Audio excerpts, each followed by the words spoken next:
Ladies and gentlemen, this program is for you, not your children. The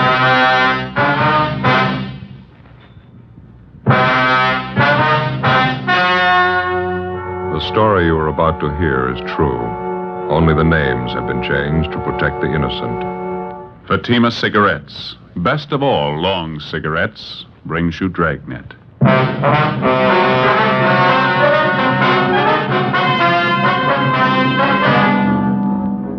You're a detective sergeant. You're assigned to homicide detail. A woman and her 2-year-old child disappears suddenly. There's no apparent reason for it. 5 days pass. No trace of them. Your job? Find them. Webster's Dictionary. Definition of the word compare. Compare. Examine for purpose of discovering resemblance or difference. Now, let's compare Fatima with any other king-size cigarette. The resemblance. Fatimas are the same length as other king-size cigarettes, 85 millimeters. Fatima has the same circumference, 1 1/64 inches around. And Fatima filters the smoke exactly the same long distance as other king-size cigarettes. The difference. In Fatima, the difference is quality. You see, Fatima contains the finest domestic and Turkish tobaccos superbly blended to make Fatima extra mild. You get all the advantages of extra length plus Fatima quality, which no other king-size cigarette has. So compare Fatima yourself. Your first puff will tell you... Ah, that's different. Yes, in Fatima, the difference is quality. Buy Fatima. Best of all long cigarettes.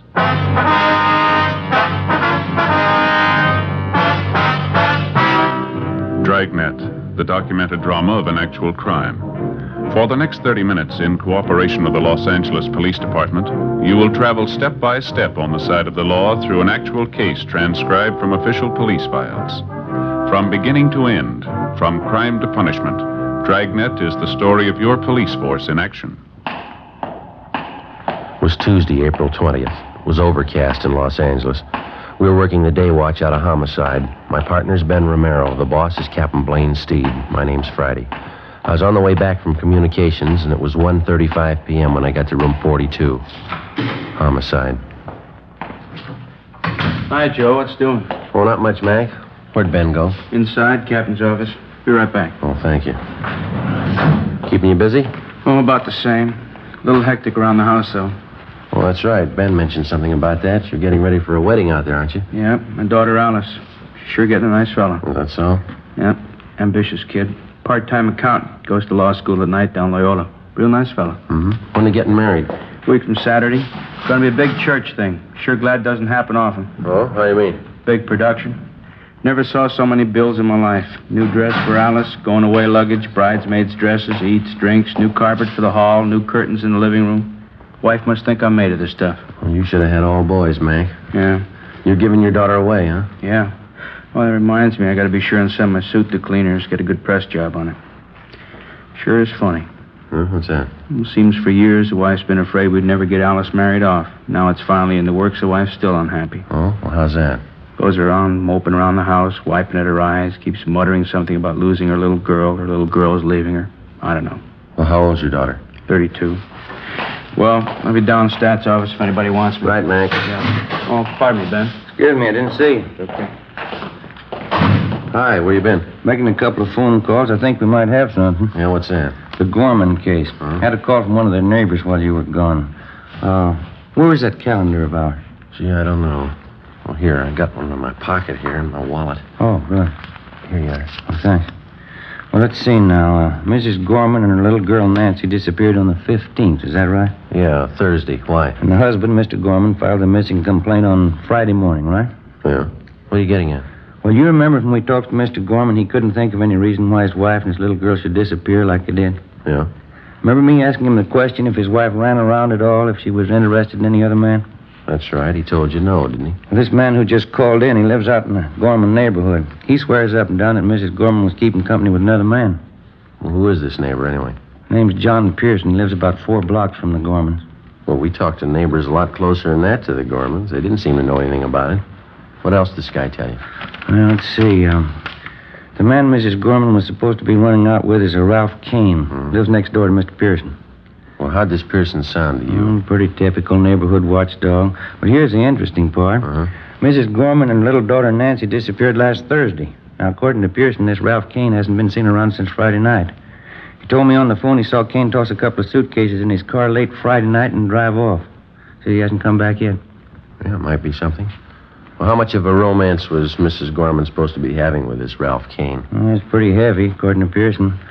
Said it's been going on for 6 months, anyhow. And Mr. Gorman didn't know anything about it? He got me there. If he did, he didn't let us in on it. Wonder if he'd have any reason to cover it up. Well, it's possible, I guess. Didn't want the scandal. How sure are you that Ralph Kane's really missing? Might be just off on a weekend, huh? No, I checked the place he worked. He's a printer. Didn't show up for work Monday. Didn't show up today either. No message, no excuse? Nothing. I called a friend of Kane's that Pearson knew about. Friend doesn't know where he's gone. Well, I guess we better get on it. It's the first decent lead in 5 days. Huh? Yeah. Just thinking, Joe. Neighbors like Pearson. What would we do without him? 5 days before, on a Thursday evening, a Mr. Philip Gorman returned to his home in the Westlake district of Los Angeles to find his wife, Barbara Gorman, and his 2-year-old daughter, Nancy, missing. There wasn't any note, no explanation of any kind. A few clothes were gone. Mr. Gorman filed a missing report, and a broadcast and an APB were gotten out on the mother and daughter. Neighbors, friends, and relatives were checked. No leads. Routine investigation failed to turn up anything. Mr. Gorman could give us no explanation for the disappearance. After 3 days, we got out a radiogram. Still no results. Tuesday, 1:50 p.m. Ben and I got in the car and drove out to see John Pearson, who'd phoned in the information about Mrs. Gorman's supposed boyfriend, Ralph Kane. We found Pearson out on the back porch of his home, feeding some milk to a pair of house cats. I thought everybody knew that, Sergeant. Mrs. Gorman running around with that Ralph Kane. I'm no busybody. I wouldn't have mentioned it all if this hadn't happened. You say Kane had been seeing Mrs. Gorman for the last 6 months. Is that right, Mr. Pearson? About 6 months. That's how long I've seen it go on. Now, James, don't be such a hog. Let Fred have some of the milk, too. Greedy little devils. Do you know of anybody else in the neighborhood who's been aware of this, Mr. Pearson? I mean, Mrs. Gorman and this Ralph Kane? Well, I know for sure that Thelma White next door knows about it. She's mentioned it to me. Kane used to park with Mrs. Gorman near that vacant lot by Thelma's house. Those were the nights that Mr. Gorman was working late. Would you know if Mr. Gorman was aware of this, that his wife was running around with another man? I'm pretty sure he did, Sergeant. That's the strange part about it. Well, how do you know, sir? For George, the man who delivers the groceries, he just happened to mention it to me once. All right, James. Right, it's all gone. Now run off and play. Yes, George, the grocery man, he made a delivery to the Gormans once and heard them rowing about it. George said Mr. Gorman was very mad, talked divorce, all that sort of thing. Well, how about the Gorman's little girl, Mr. Pearson, little Nancy? Tragic, Sergeant. Such a sweet little thing. Mrs. Gorman kept her under an iron hand. Imagine, the little girl's only 2 years old. Mrs. Gorman was after her with a stick all the time. She's not much of a mother. Not the way I look at it, anyway. Well, what's your opinion of all this? Do you think that Ralph Kane has run off with Miss Gorman? Well, what else can you think? Two of them carry on for 6 months. Mrs. Gorman disappears Thursday. Mr. Kane leaves Friday night. What else can you think? This neighbor of yours, Thelma White, does she live in this house over here, over on the right? Yeah, that's right next door. You go over and talk to her. She's home now. Thelma will tell you the same thing I did. All right, sir. Thank you very much. Not at all, Sergeant. Just one thing I can't understand about Mrs. Gorman's little girl, little Nancy. Can't quite understand why she's gone. Doesn't seem to fit somehow. How do you mean? If you're going to run off with a man, you don't take your family along. 2:15 p.m. We went next door and talked with a neighbor, Thelma White. She told us the same story as Pearson. From the two of them, we got the description. DMV furnished us with the license number of Ralph Kane's car. We checked further with Kane's friends, relatives, and his landlady. No one had seen or heard from him since late Friday. We searched the duplex where he lived. No leads. We went back to the office and checked Kane through R&I. He had one arrest for petty theft. We got out a broadcast and an APB on him. Well, that night, Ben and I drove out to see the husband and father of the missing woman and youngster, Philip Gorman. He was employed as a groundskeeper at one of the baseball parks in the city. Pretty fair turnout tonight, huh? Yeah. Weather's cleared up a little. Probably helped, huh? Where's the groundskeeper shack? Down at the end there? Yeah, you can't see it from here. It's just below the end of the bleachers there. Oh. You come out here very often? Not as often as I'd like to. It's down this way. Okay. Watch your step there, Joe. Is a mud puddle? Yeah, I see it. Sorry, you'll have to get back in the stands. You're not allowed down this end. How are you, Mr. Gorman? Friday and Romero. You remember us? Yeah, sure. I didn't recognize you for a minute. You got a few minutes, Mr. Gorman? We'd like to talk to you if we could. We're sure right now if you want.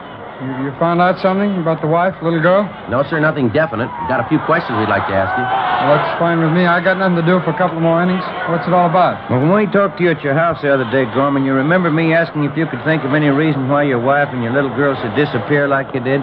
Yeah, I remember. There's nothing I can think of, Sergeant. Well, do you recall us asking you if your wife might have been interested in some other man, somebody she might go off with? Yeah, I remember all that. I told you I didn't think that was it. Well, now, look, if you know something and you're not telling us because you don't want the scandal, you can forget that, Gorman, because whatever you tell us is in strict confidence, you know. I don't know what you mean, Sergeant. I told you everything I know. Well, we'll be honest with you, Gorman. We think you're trying to cover up. Well, that's not true. I don't have anything to cover up. We picked up some new information on your wife this afternoon. We hear she was pretty friendly with a man named Ralph Kane. Lives a few blocks from your house. We hear that you knew what was going on. You and your wife, Barbara, had a row. You talked divorce. How about it? Well, let's go inside the shack here, huh? Get away from some of this noise. Fine, sure.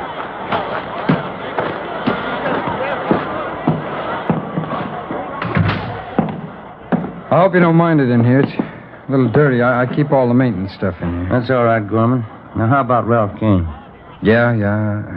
I knew about it. It's like you said, all the scandal. I just didn't want it to get out. Well, look, if you're going to hold out on us, it's not going to help much to find your wife and little girl. Yeah, I know, Sergeant. I just didn't want people to find out what a bum I married. You know what some neighbors are like. Mm-hmm. I can't understand how it happened. I met the wife when I was in the Army. I see. I brought her back out here. Everything was fine. After the baby was born, she started to change. Nothing satisfied her. She began to run around. Nothing but a bum, but I guess I found out too late.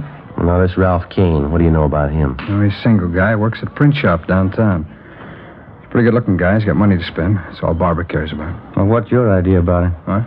You think Kane and your wife have gone off together? Well, to tell you the truth, I'm not sure. Maybe they did. I've been trying to check around them all. I'm not getting very far. There's only one thing I'm really worried about. That's my little girl, Nancy. I don't care what my wife does or how far she goes. I just want my little girl back, that's all. Well, you any idea at all where your wife might have gone? No, none at all. She didn't know California too well. She's only been out here a year. Mm-hmm. You don't know any of Kane's friends, his hangouts, or places you think he might go? No. Well, I've never even met the guy, Sergeant. I'm going to, though. I know what he looks like. I'll meet him. Well, there's just one more thing, Gorman. If your wife was set on running off with another man, why did she take your little girl with her?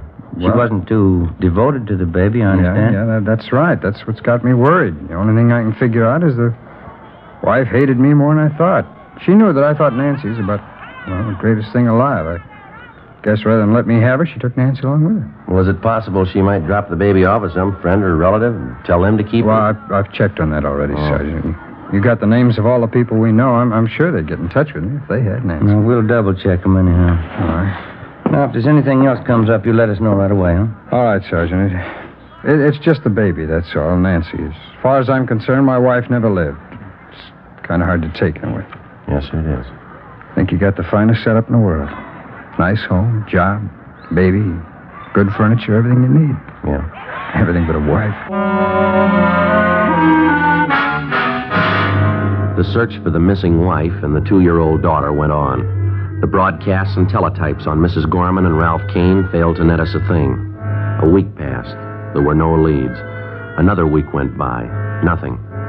The half-dozen replies we'd gotten on our teletype went nowhere. They were blind leads.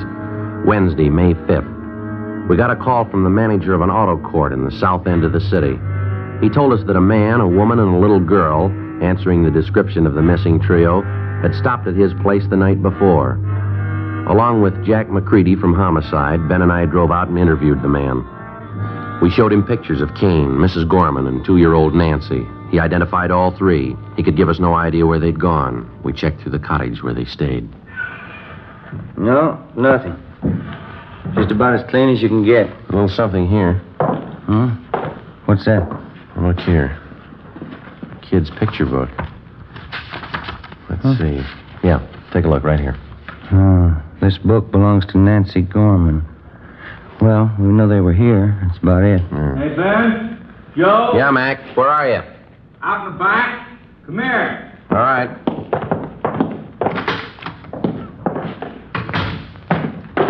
What have you got? Come here, have a look. Where'd you find that? Poking around this trash barrel here. Looks like part of a little girl's dress, huh? Yeah, there's not much there. Did you find the rest of it? Well, that's all there is, just that little collar. Take a look here, Ben. These stains right here, over here, too. Yeah. What do you think? Mac, blood stains? I'd say so. We drove back to the office to the crime lab and had Lee Jones run the stains on the dress.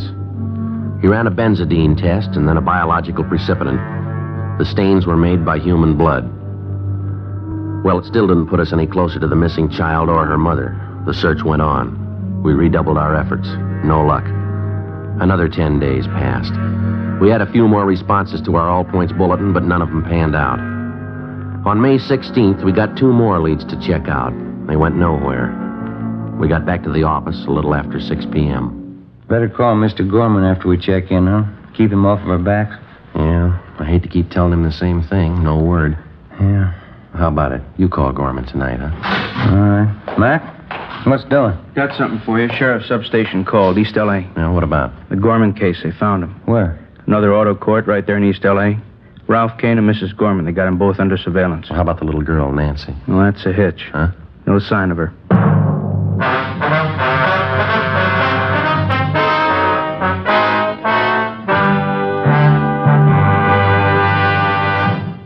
You are listening to Dragnet, authentic cases from official files. Now, let's look at our Fatima files. Listed under H. Hardwick. Cedric Hardwick, distinguished actor. He says, I find Fatima a very pleasing cigarette. It has a distinctly better flavor. K. Kelly. Nancy Kelly, star of the Broadway hit Season in the Sun. She says, Between scenes and after the show, I like to relax in my dressing room and light up a Fatima. They have a really different flavor. And what's important to me, they're extra mild. listed under L. Lovett. Vice Admiral Leland P. Lovett, United States Navy, retired. He says, I smoked Fatimas when I was a midshipman. I still do, because they have a better flavor and aroma. Fatima is easily the best of all long cigarettes.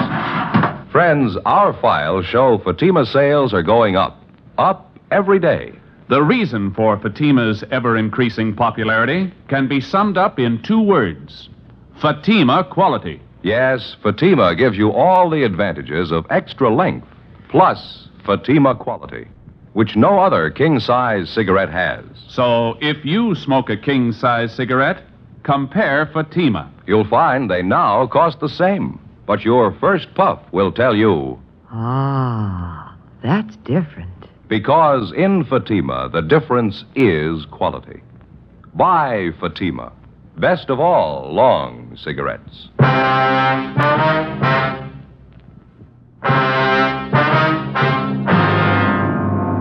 Saturday, May 16th, 9 p.m. Along with Levinson and McCready from Homicide, Ben and I drove out to the sheriff's substation in the east end of the city. One of the deputy sheriffs directed us to the motor court where Mrs. Barbara Gorman and Ralph Kane were under surveillance.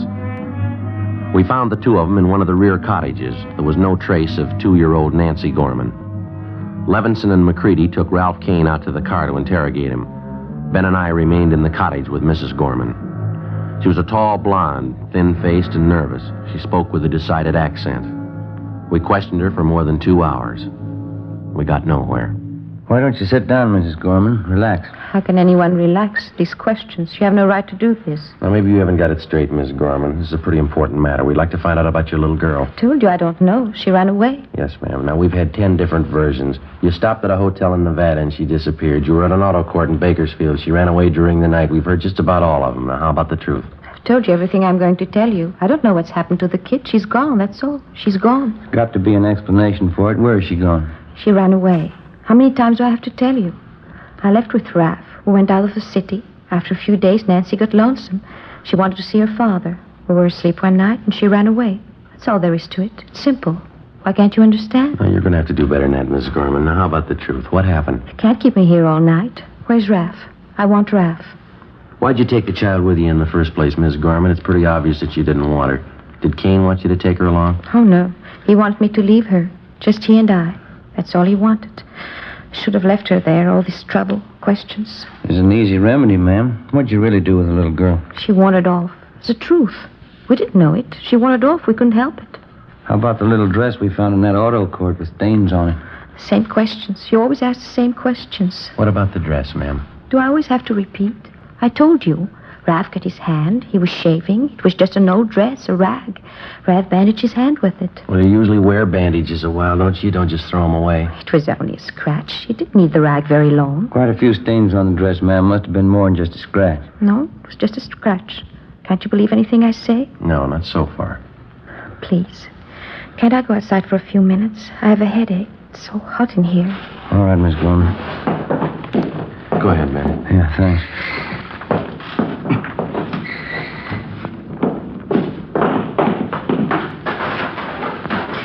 The air, it's so good. Terrible headache. You mind telling us something, Miss Gorman? Please. Can't you let me alone for a minute? Why did you leave your husband? Him? Any woman would leave him. It's Raph. I love Raph. And your little girl, what about her? My husband wanted her, not me. I'm just not like that. I didn't want her in the first place. It was a mistake. Terrible mistake. Is that why you got rid of her? What? Now, it's pretty obvious by this time, ma'am. When you left your husband, you took your little girl along for spite. Kane didn't want her. You found out you didn't either, so you got rid of her. Now, is that it? I didn't say that. You're putting words in my mouth. I didn't say that at all. Joe, Ben? Yeah, Mac, over here. Kane's given us half the story. Shouldn't be too hard to get the rest. It's a lie. There's no story to tell. If Nancy ran away, that's all we know. Mac? Kane says they tried some kind of a death pact. He and Mrs. Gorman here got in a room and turned on the gas. He didn't tell you. He didn't tell you. Afraid so, ma'am. That's your boyfriend's story. What else, Mac? Well, as I say, Kane and Mrs. Gorman got in the room, agreed to end it all. They had a little girl with them in the room. Well, why was that? Kane says he doesn't know. Seemed to simplify things, having the kid with him. He tell you what happened? Yeah, they turned on the gas jets. No. Don't. Never mind. Miss Gorman? Never mind. You don't have to say it. You want to tell us about it? Miss Gorman? Yes. I'll tell you. 3 a.m. We went back inside the cottage at the auto court. We gave her a cigarette, and Barbara Gorman sat down and told us the story. 4 days after she'd left with her 2-year-old daughter and Ralph Kane, she knew she'd made a mistake. She admitted that she never should have taken the child. She said the little girl seemed to be in their way all the time. Kane was all for deserting the child or sending her back to her father. Mrs. Gorman wouldn't agree to it, just out of pure spite. One night in an auto court, she and Kane had a big drinking party. They brooded over the mix-up that they'd gotten themselves into. Kane didn't have any money to get married. He knew he'd lost his job. Even if they could get married, Mrs. Gorman wasn't sure she could get a divorce. Another full day and night of drinking, and they decided on a lover's death pact. They turned on the gas. I don't get it, Mrs. Gorman. Why'd you have your little girl in the room with you? Why didn't you leave her with somebody, with anybody? Why? She was mine, wasn't she? I thought we could go together, all three of us, but it didn't work that way. Well, what happened? Well, Raph and I woke up. Our throats were burning. My eyes were burning. I looked over at Nancy. She wasn't moving. It was just like she was asleep. And what'd you do then? We got in the car and left. We found a nice place in the desert. There were nice flowers there. We buried Nancy. How about you and Ralph Kane? You knew you were in deeper. Why didn't you try it again? Oh, we did, a couple of times. We loved each other. It's the only thing we could do, but every time we tried, we couldn't go through with it. We'd try. We never could finish it. Ralph got a job. We were going to buy a gun. Tomorrow, we'd try again. Can you show us where you buried your little girl? Yes. Place in the desert, out near Palm Springs. It was a nice place. There's lots of nice flowers around. You understand, don't you? We were in love, Raph and I. Yeah. My husband wouldn't understand the way I loved Raph. It was everything. It was the whole world, Raph and I. I didn't mean it that way for Nancy. It was a mistake. You've got to understand I didn't mean it that way. That's the way it is. Doesn't matter. You can't hurt us, not Raph and I. You can't take away what we've got. You'll never take that away. All right, you want to get your coat? Yes. Doesn't matter what happens. It's for Ralph. I don't care what they do. I'll keep on loving him. Same way I love him now. Doesn't matter. We'll pay for our mistakes. Yeah, lady. They're going to cost you. At 5 a.m., we put in a call for Lieutenant Lee Jones and the crime lab crew and the coroner. When they arrived at the auto court, we drove to the spot in the desert near Palm Springs where Ralph Kane and Mrs. Gorman pointed out the spot where they'd buried Nancy. The body was uncovered at the exact spot. It was taken back to town to the county morgue, where an autopsy was performed. Kane and Mrs. Gorman were booked on suspicion of murder. By 5 o'clock that afternoon, we had the results of the autopsy. Yeah, Doctor. Uh-huh. Right. Thank you. Bye. What's the story, Mac? Not what we thought. Well, how do you mean? I think Mrs. Gorman sold us a bill of goods. Little girl didn't die in a room full of gas. What'd the doc say? He found 2 bullet holes in the body. That night, after hours of interrogation, Ralph Kane and Mrs. Barbara Gorman both broke down and confessed that they'd killed the child in cold blood. They pleaded drunkenness, that they weren't responsible for their actions. They were returned to their cells and held without bail. The child's father, Philip Gorman, was notified. The following morning, Ben and I accompanied him to the county morgue. It's this way, Mr. Gorman. Oh, thanks. You sure you want to go through with this, sir? Mr. Gorman? Well, I might as well tell you the truth. I'm not sure I do. It isn't going to help much, Mr. Gorman. Believe me, it isn't. Well, I just wanted to see you just once more. Yeah, well, it doesn't work out. Wouldn't be the same. Not the way you remember. Just wanted to see. I just wanted to find out. What's that? About her mother, Ralph Kane. Hmm. What is it that could make them do it? Little girl, she's only 2. What could make anybody do a thing like that? Your wife called it love.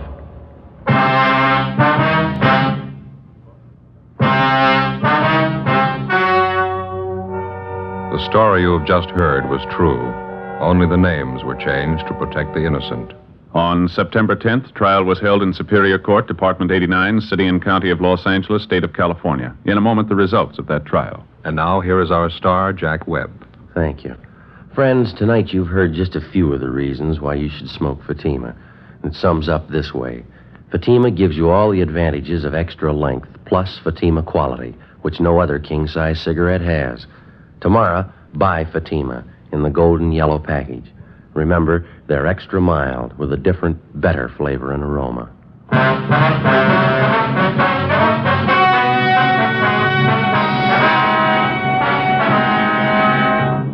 Mrs. Barbara Gorman and Ralph Donald Kane were tried and convicted in Superior Court of murder in the first degree. Mrs. Gorman was sentenced to life imprisonment. Kane received the death penalty. He was executed at the State Penitentiary, San Quentin, California. Ladies and gentlemen, the Bill of Rights section of the United States Constitution protects our freedom. Today, that freedom is endangered by tyranny and aggression. Every American must help make our free government an example to all peoples by dedicating himself to a constant, active citizenship. Freedom needs you.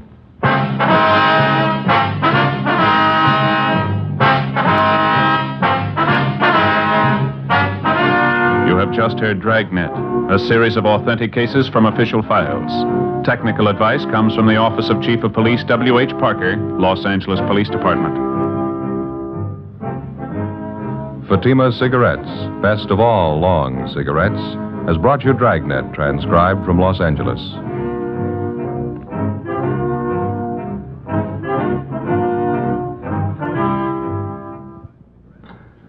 Stay tuned for Counter Spy, next over most NBC stations.